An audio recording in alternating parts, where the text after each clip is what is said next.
Ya está, nos vamos a casa. No, pero qué tremendo ver la mano poderosa de Dios obrar. Es importante. A veces es bueno encontrar estos testimonios porque los chicos fueron breves, pero yo sé que el mover de Dios fue mucho más intenso. Cuando nosotros dejamos nuestras manos, nuestras vidas en las manos de Jesús, todo se transforma, todo cambia, pero cambia, de verdad cambia. Pero tenemos que dejar nuestras vidas en las manos de Jesús y dejar que Él tome el control.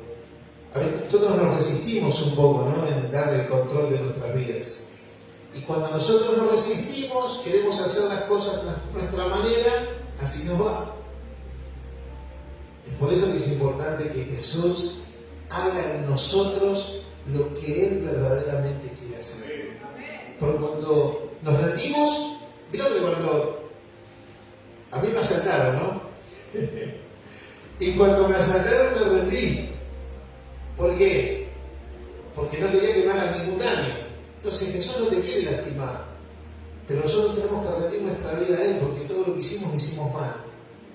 Y tenemos que aprender a hacerlo a la manera de Dios. Y cuando aprendemos a hacer a la manera de Dios, todo cambia. De verdad que cambia. Por eso hoy la palabra que quiero compartir con ustedes, el título del mensaje es La semilla de la vida. Ese es el título del mensaje. La semilla de la vida.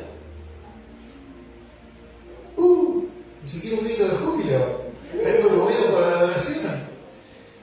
Nosotros vivimos en un mundo donde la oscuridad y la luz se enredan y se entrelazan muchas veces. ¿Vieron como en la noche? Ahí hay una imagen. A ver si la pueden pasar de imagen. ¿Vieron así, ven? La oscuridad y destellos de luz se enredan en una vida, ¿no? Y se entrelazan. Y Jesús nos habla de una semilla que puede cambiarlo todo. De eso quiero hablar. De que hay una semilla que lo puede cambiar todo. Una semilla que puede dar vida, esperanza y redención. Vida, esperanza y redención. Y para eso tenemos que reflexionar sobre cada una de ellas, ¿no? Vida, esperanza y redención. ¿Qué es la vida para nosotros? Vieron que muchas veces en la juventud dicen, che, vamos a vivir la vida. ¿Y es vivir la vida? ¿Verdaderamente vivir la vida? En el contexto bíblico, Jesús es la fuente de vida. Juan 14:6 dice, yo soy el camino, yo soy la verdad, yo soy la vida. ¿Saben qué significa que Jesús es la fuente de vida eterna? Que es la única forma, es la única manera de tener una verdadera relación con Dios. Y es solo a través de Jesús. No hay manera. No hay manera que nosotros podamos acomodar una relación con Dios si no es a través de las enseñanzas que Jesús nos dejó para enriquecer nuestras vidas. Él vino a dar un precioso tesoro, revelarnos su verdad, porque tenemos un diseñador que es Dios. Él nos creó y el mundo hizo todo mal. Y todavía sigue haciéndolo todo mal. Están sufriendo. Por eso, ¿saben cuál es la esperanza? La esperanza en la Biblia se refiere a la confianza, la seguridad y la expectativa de que Dios cumplirá su promesa. Dios cumplirá su promesa. La fe es un don que Dios nos ha dado. No es algo nuestro, es un regalo. Vos estás acá porque crees en Él, porque a Él le plació que vos creyeras en Él y te regala el don de la fe. Pero también ese don que Él nos regala es nuestro trabajo. Hacerla crecer. Porque ¿saben qué dice la Biblia? En Hebreos 11:1 dice, la fe es la certeza de lo que se espera, la convicción de lo que no se ve. Este texto tantas veces mal enseñado, tan mal predicado, enfocado en el hombre, pero el pasaje de Hebreos, específicamente cuando dice, es la fe, la certeza de lo que se espera, la convicción de lo que no se ve. ¿Qué esperamos? ¿Qué es lo que nosotros esperamos? ¿Anhelos personales? ¿Actos egoístas? ¿Qué esperamos? Muchas veces esperamos, queremos tener fe, yo espero algo para mí. O para que Dios haga algo de manera que yo quiero que suceda. Pero eso no es la fe. Eso no es la fe.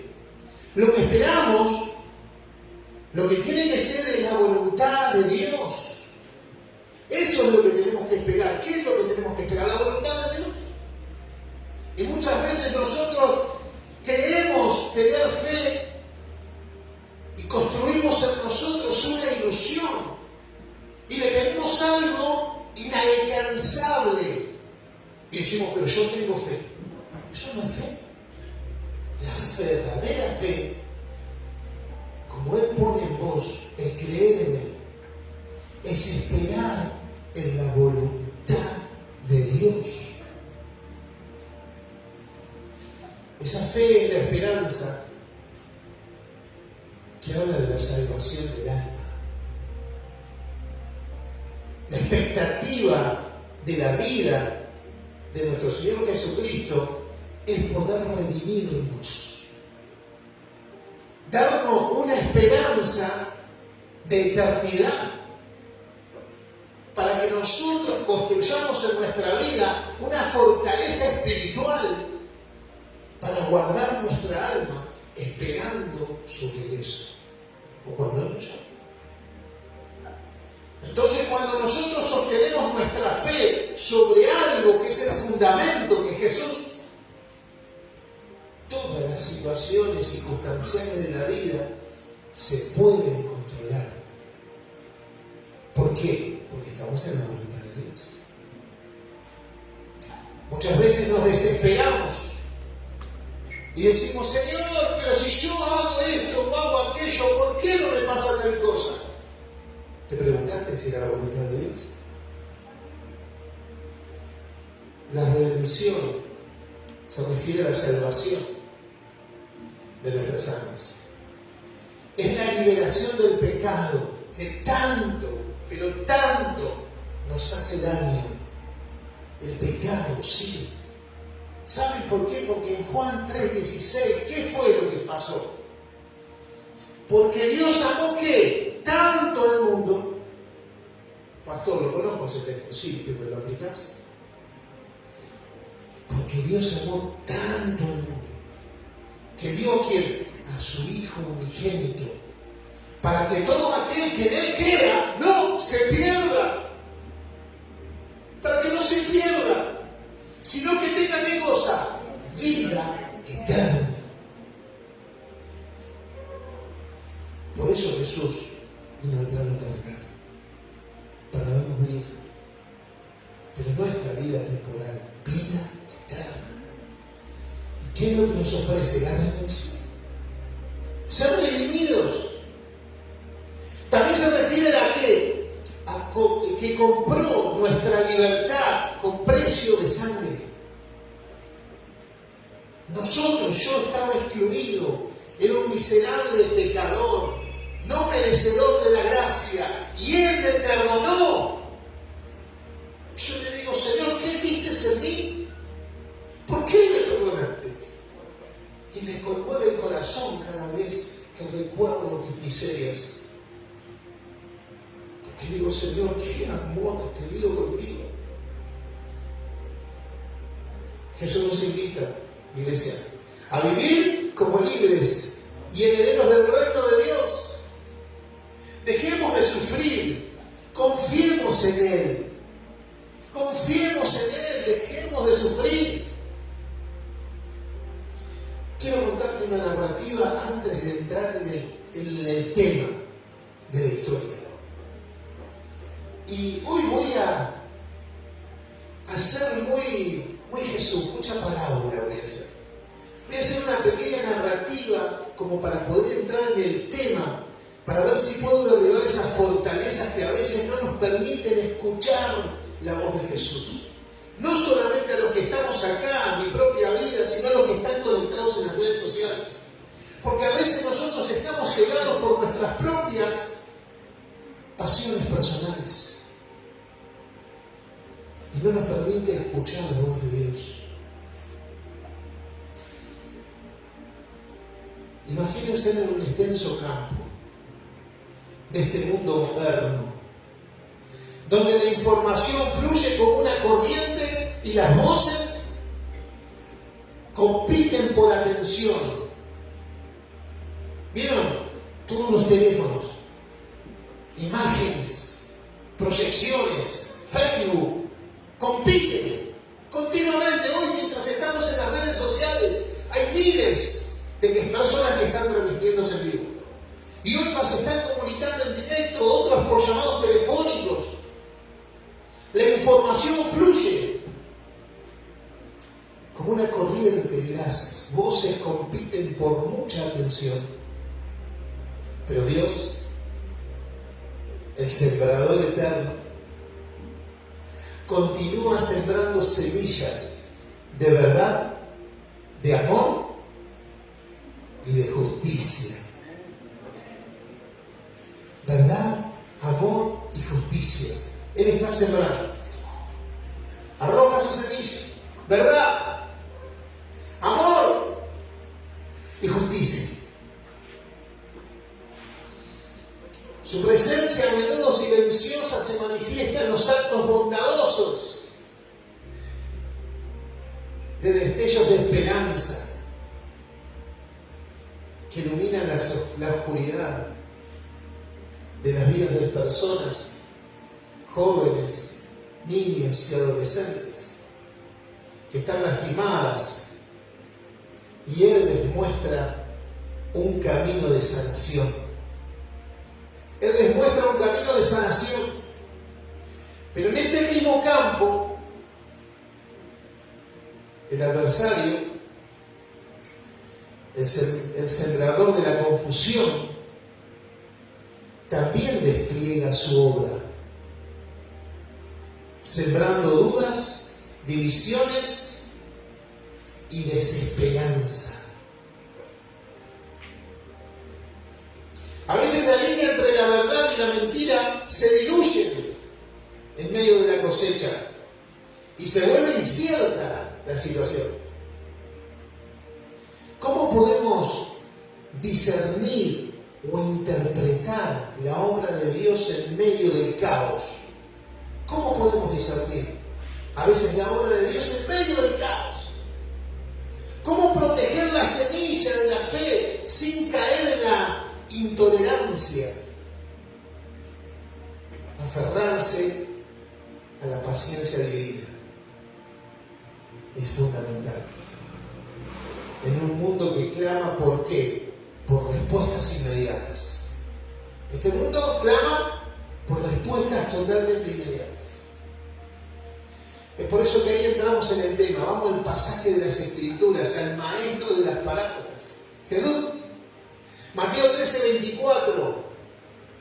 Este es el mensaje principal.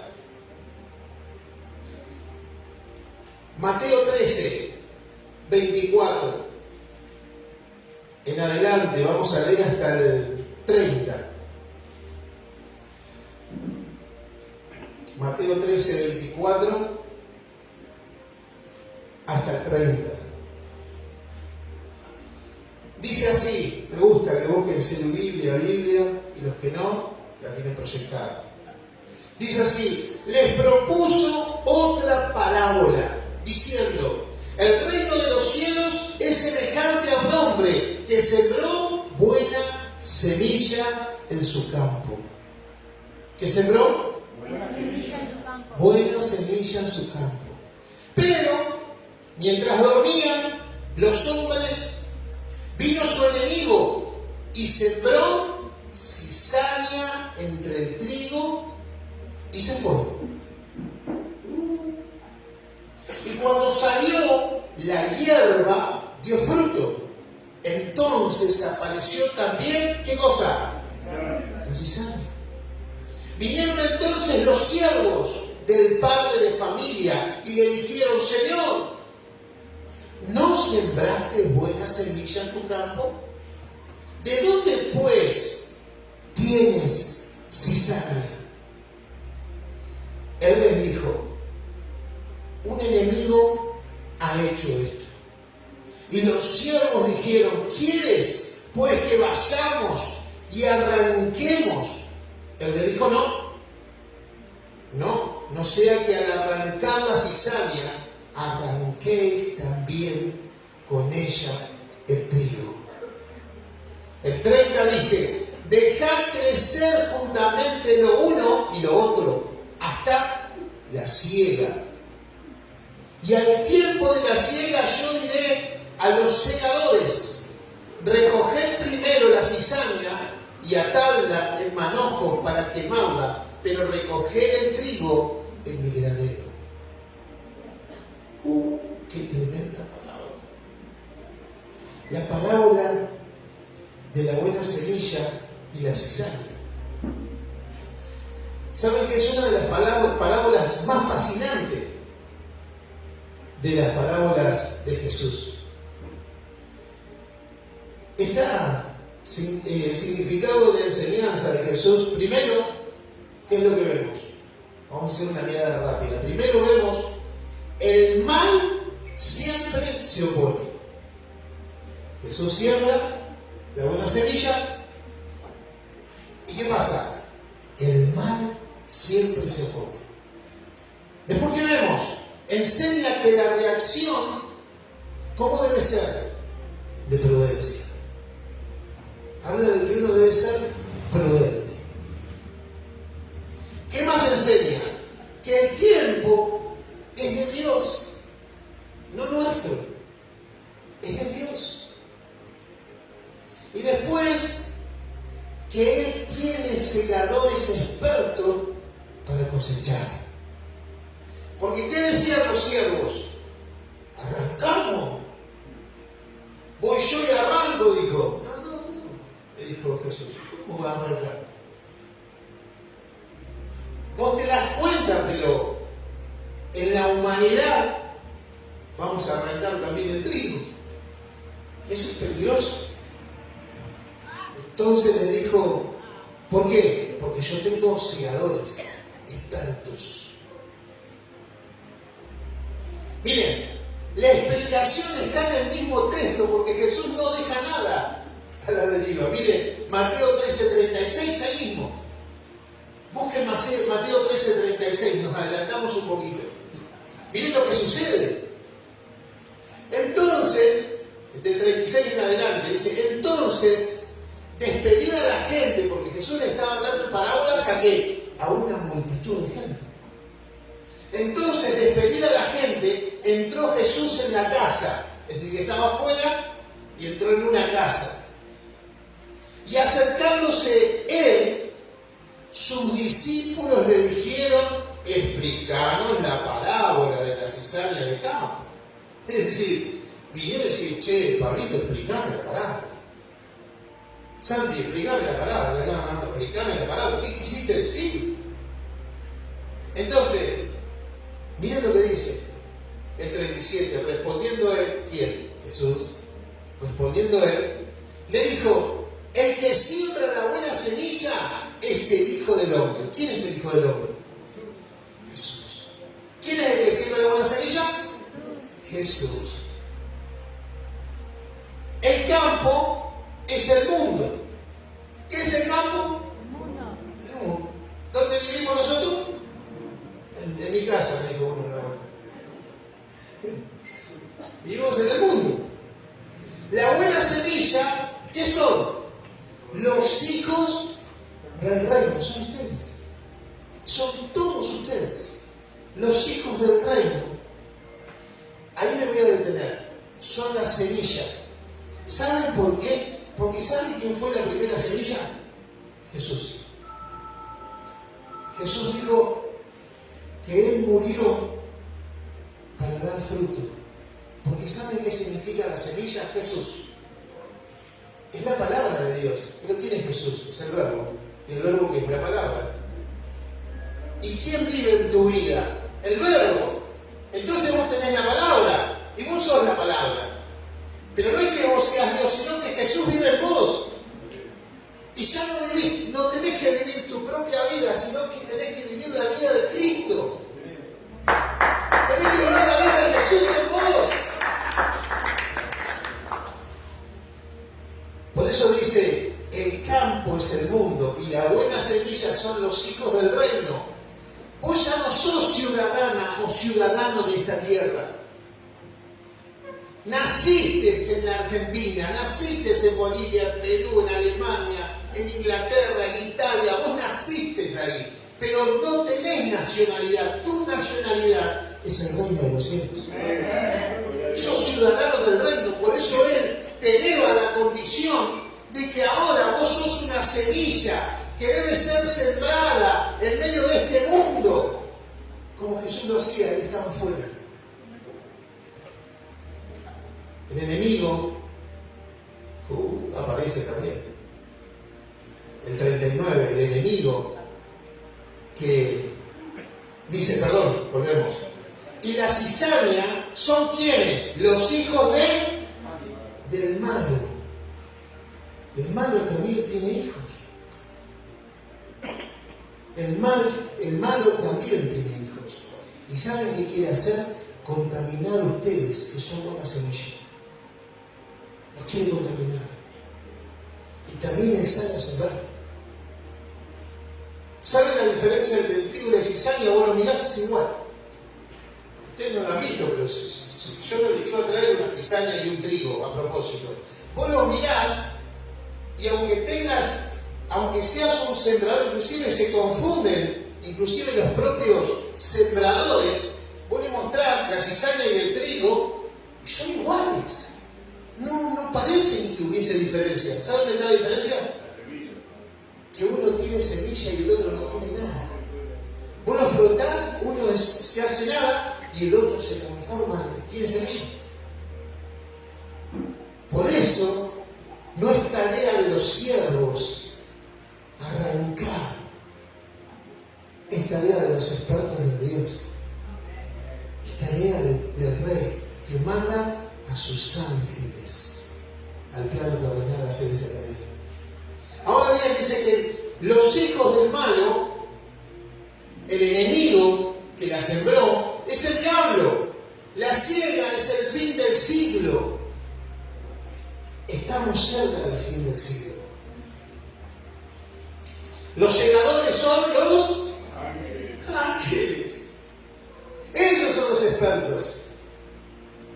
De manera que como se arranca la cizaña y se quema en el fuego, así será el fin del siglo para aquellos que son cizaña. Si decidieron tener un padre que sea el diablo, su destino es el fuego del infierno, porque no tienen semilla, simplemente tienen apariencia. El 41, enviará el Hijo del Hombre a sus ángeles y recogerán de su reino a todos los que sirven de tropiezo y a los que hacen iniquidad, y los echarán en el horno de fuego. Así será, ¿qué cosa?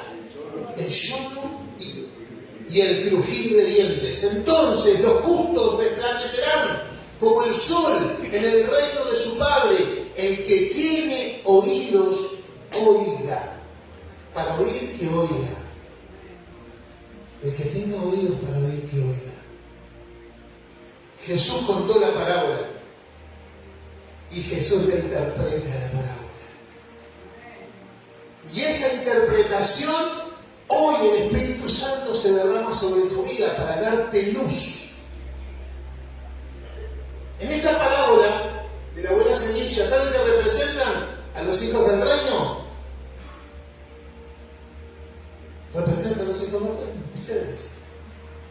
Mientras que la cizaña representa a los hijos del maligno. Es simple, no hay que darle mucha vuelta a esto. La parábola está interpretada por sí misma. El campo que representaba el mundo Y el dueño del campo, ¿quién es hoy? Jesús, porque Él le arrebató las llaves al enemigo, porque el mundo fue creado para que el hombre, como sinónimo de ser humano, varón o mujer, administrara esta tierra. ¿Y qué hizo el pecado? ¿Perdieron la propiedad? ¿La perdieron? ¿Y qué hizo Jesús? La recupera. Y se transforma en el Rey de Reyes y en el Señor de Señores. Y Él nuevamente es el dueño de esta tierra. Todo es de Él. Por lo tanto, Él es el dueño. Y sembró sus vidas en este mundo. No hay nada que pueda resistirse a la presencia de Dios.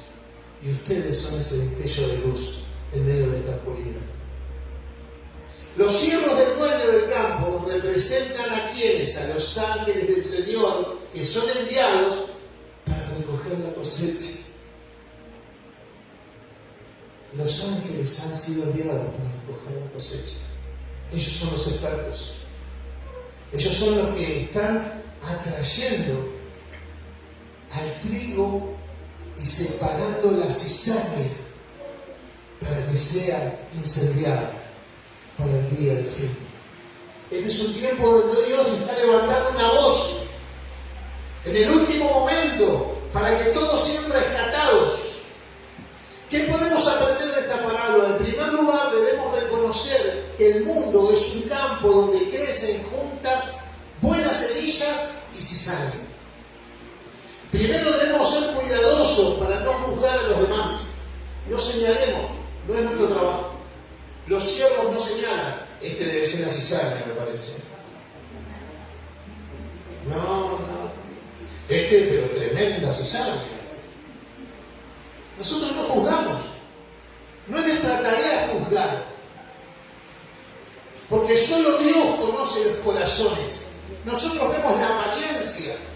Aquel que no es cizaña, tremenda de cizaña seguro que debe ser. Acá tenía uno, capaz. Explico. La apariencia no determina lo que sos. Por eso Él envía a sus ángeles. Nosotros no juzgamos, somos siervos. En segundo lugar, debemos recordar que Jesús es el dueño del campo y el dueño del mundo. Él es el que permite que eso suceda, para que al final nadie se pueda justificar y todos procedan al arrepentimiento y al perdón de pecados a través de su gracia, de su gran amor y de su gran misericordia derramada sobre esta tierra. Porque a través de su sangre murió en la cruz. Murió en la cruz del Calvario, ¿para qué? Para rescatar nuestras almas perdidas. Finalmente debemos asegurarnos de que somos buena semilla y no la cizaña. Esa es una tarea personal. No señalar, sino mirarme a mí mismo. ¿Qué soy yo? Eso es lo que tenemos que hacer. Esa es la tarea. Yo como siervo me analizo. Señor, ¿qué soy? ¿Soy un trigo? Y a veces me froto yo mismo, a ver si sale de semilla. ¿Se dan cuenta? Nosotros no es juzgar, sino analizarnos a nosotros mismos. Debemos buscar a Dios con todo nuestro corazón y debemos vivir una vida que sea digna del llamado que tenemos y dar frutos dignos de arrepentimiento. ¿Saben?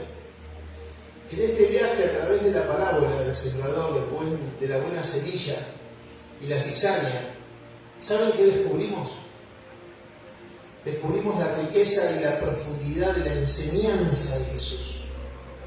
La sabiduría con la que nos está guiando, porque les estaba hablando al pueblo, pero a los suyos, es decir, ustedes hoy, nosotros, yo, se nos revela el reino, porque a ellos les predicaba la palabra, soltaba la palabra, pero ustedes están escuchando la interpretación, así como los apóstoles.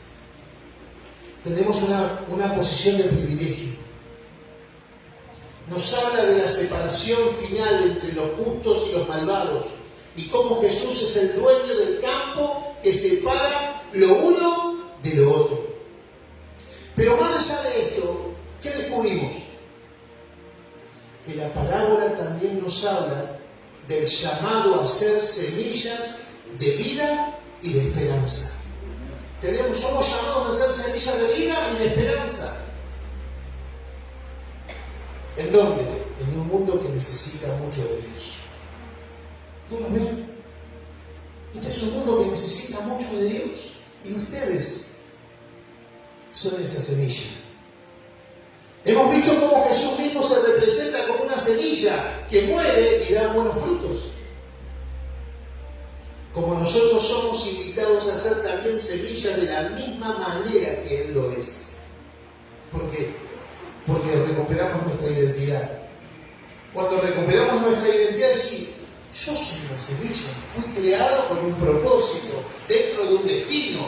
No fui creado para hacer lo que se me dé la gana. No. Entonces vos recuperás tu identidad y decís, yo soy una semilla igual que Jesús. Y tengo que morir para dar fruto. Eso es lo que Dios quiere. Así que la pregunta es, ¿qué tipo de semilla sos? ¿Qué tipo de semilla somos? ¿Sos una semilla de vida, de esperanza? ¿O sos una semilla de muerte y de desesperanza? ¿Qué somos? La elección es nuestra, es tuya, es personal. Pero recuerda que Jesús es el dueño del campo y que Él es el que separa lo uno de lo otro.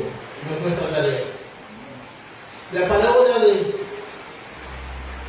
como para ir cerrando voy a dar una pequeña parábola. ¿Vieron que dije que vas a dar una parábola? Lo hice ayer el sábado y ahora voy a hacerlo nuevamente. Y voy a cerrar con esta parábola. Había una vez un joven llamado Alejandro. ¿Alguien se llama Alejandro? Había una vez un hombre llamado Alejandro que vivía en un pequeño pueblo costero. Es decir, vivía en un pequeño pueblo cerca de la costa. Alejandro siempre había sido fascinado por el mar y había decidido convertirse en un pescador. Se fascinaba por el mar, veía los botes, las lanchas que salían, yo quiero ser un pescador, quiero ser un pescador. Un día, era su sueño, un día Alejandro se levantó temprano y se dirigió a su barca para salir a pescar. Mientras navegaba se encontró con un bote y un desconocido sabio que le preguntó, Alejandro, sabía el nombre y todo, dice, Alejandro, ¿qué estás pescando hoy? Le dice. Alejandro respondió, estoy pescando atún, señor, le dice. Quiero tener una buena captura para vender en el mercado y ganar mucho dinero. Quiero ganar mucho dinero. El anciano sonrió y dijo, Alejandro, el atún es una buena elección. ¿Pero has pensado en el propósito de tu pesca? Alejandro dijo, si acabo de contestarle la pregunta. Y el anciano vuelve a repetirle nuevamente. Y le pregunta, ¿has pensado en el propósito de tu pesca? Alejandro se queda pensando y dice el anciano, ¿qué querés lograr con tu botín, con esta pesca?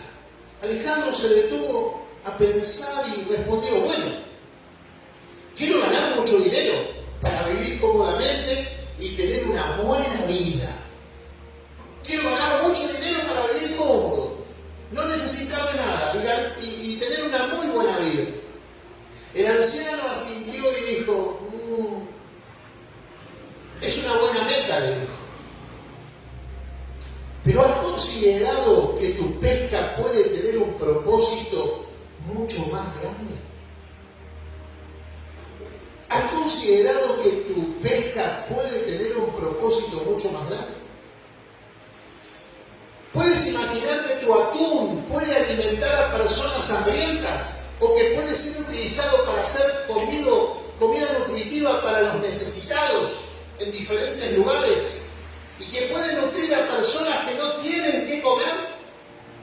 Alejandro se sintió conmovido por las palabras del anciano y se dio cuenta de que su pesca podía tener un propósito noble, que solo ganar dinero. El ganar dinero era la meta, pero detrás de una meta hay un propósito. ¿Saben cuál es la aplicación práctica ensangrando la parábola de Jesús con esto? Tener un propósito en la vida es fundamental, iglesia. Es fundamental tener un propósito en la vida, no solamente una meta. Porque a veces nosotros marcamos nuestras metas y ahí está la confusión. Creemos que las metas son el propósito, pero el propósito es otro. Alejandro, el joven pescador, inicialmente solo pensaba en ganar dinero, pero el anciano sabio le hizo ver que su pesca podía tener un propósito mucho más grande. ¿Saben que en esta sociedad la confusión entre meta y propósito es muy común? Porque la gente no sabe distinguirlo. Las metas son objetivos personales que podemos lograr como ganar dinero y alcanzar el éxito. Y no está mal. No estoy diciendo que esté mal. Estoy diciendo que es una meta. Pero el propósito es otra cosa.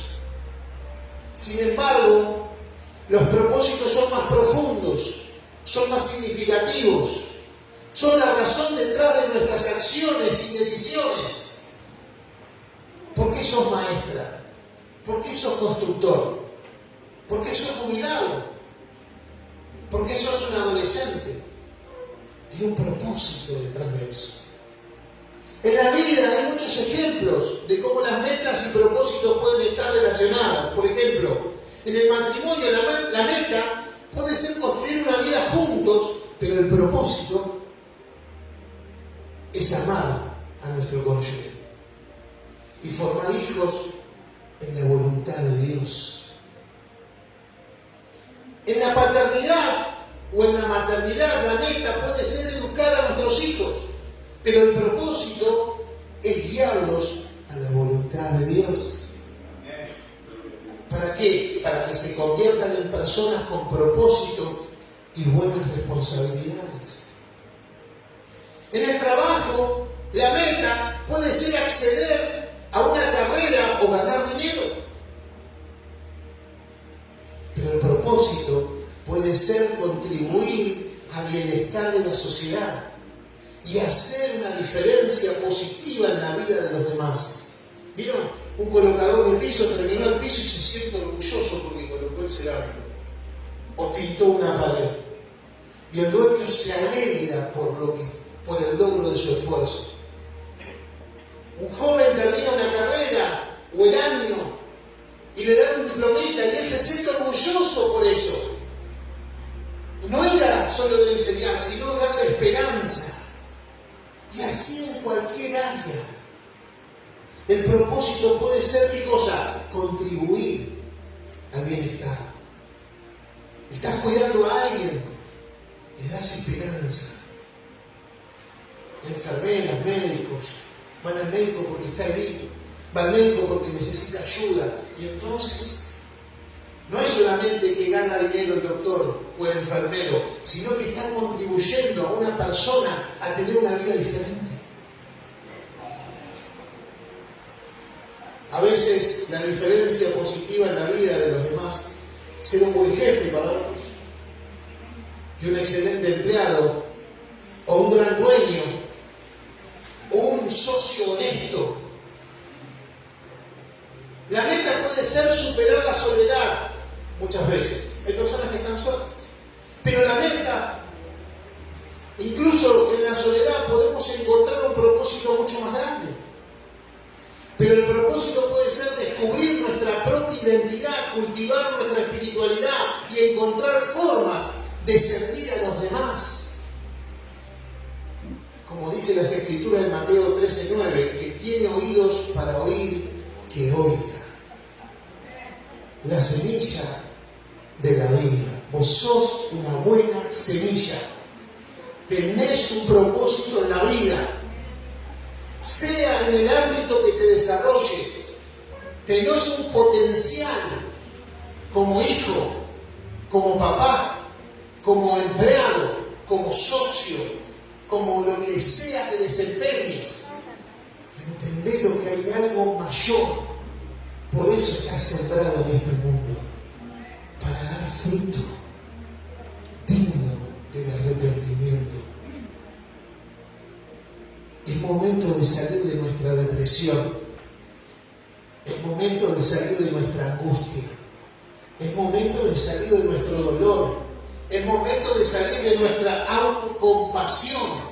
Es momento de darnos cuenta de que Dios nos creó dentro de un plan y dentro de un propósito, no para que vivamos para nosotros mismos. Pero yo quiero vivir para mí mismo. Vos podés tomarte vacaciones, descansar, hacer ocio. No estoy diciendo eso. Estoy diciendo que hay personas que no se cansan de vivir para sí mismo, como recién el relato.